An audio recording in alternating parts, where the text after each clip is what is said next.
Thank you, Mr Fraser. George Adam, followed by Jim Hume. Officer, I am pleased to be part of this debate on the Scottish Government's programme for government for the coming year. Of course, as the First Minister stated yesterday, this programme is more ambitious than that. This is setting out our vision for our nation's future for years to come. There is so much within this document that is bold and exciting, but I am aware that I must stay within the parameters of the time allocated, Presiding Officer, so I will stick to a few that are important to myself. The Chamber will be aware that Glasgow International Airport is, in actual fact, in Paisley.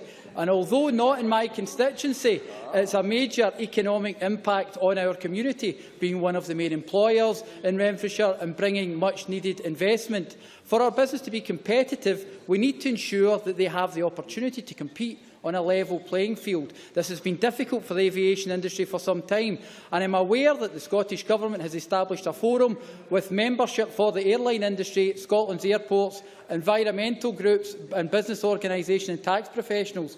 This will help to ensure that this industry continues to contribute to our economy. And I, for one, also have faith in our Transport Minister for some reason or other. It is welcomed that the Scottish Government will reduce the burden of APD by 50%. Mr Malik, you can sit down. I don't think he's going to take your intervention. When Scottish APD is introduced in 2018 with a view to abolishing it completely when resources allowed, this is helpful because currently APD is the highest form of aviation tax in the world.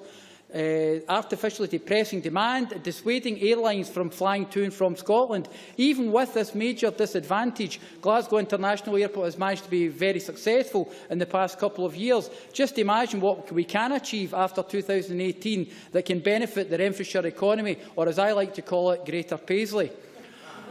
I would like to at this point talk about some of the issues the First Minister brought up yesterday regarding education. Scotland's children and our young people are our greatest asset, and investing in their education is essential to achieving their aspirations and our ambitions as a country. As I have said before, Presiding Officer, since becoming a very young grandparent, it has reinforced my belief that we must ensure that our children get the same chances for personal reasons and because it is the right thing to do. The Scottish Government are taking the right steps to improve Scottish education, and we are currently seeing the results. We have a more coherent, flexible and child-focused curriculum which set higher standards for achievement than ever before, and the development and implementation of the Curriculum for Excellence. It is also heartening to hear that the next phase of Curriculum for Excellence, the Scottish Government is developing and implementing a national improvement framework for Scottish education, which sets out our vision and priorities for Scotland's children and their progress. For too long, the framework will, of course, set out the Scottish Government's vision and key priorities, but for too long, Presiding Officer, we have had a situation where it's almost, we've asked our question, why? Why do children and young people from poorer areas not get the opportunities within education that others do? And I have said it before within this chamber that in my own constituency you have an east-west divide on this very situation, where you have Fergusley Park in the west, which is an area of deprivation, and Ralston in the east, which is actually a lot more affluent as well. But why, Presiding Officer? You know, my father came from Fergusley Park, and the educational attainment gap was there for generations. It's something now that I'm glad that as a Parliament and as the Scottish Government in particular are now working towards doing something about this. But not every single child. Yes, I'll take that intervention.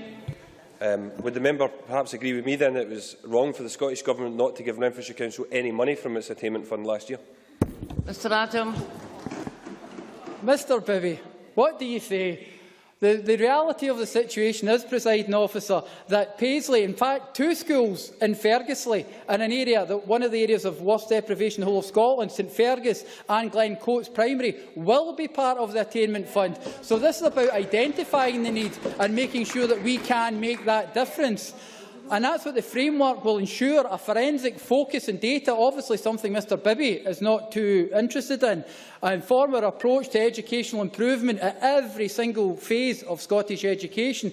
We must ensure that parents and carers support, and they get support in their role in their child's education. And this, for me, is a crucial area, and one we must ensure that parents engage with us, because this is one of the issues that has come up time and again within the Education Committee as well. So for me, the most important aspects of all of this is that the Scottish Government wants to close the attainment gap completely.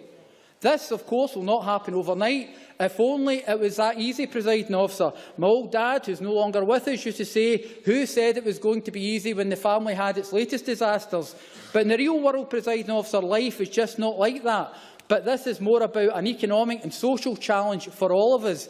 It's a moral one as well. We must remain focused on this goal, and this Parliament must come together to see that this is our main goal and challenge for years to come. A child born today in one of our most deprived communities should, by the time he or she leaves school, have the same chance of going to university as a child born in one of our most affluent communities.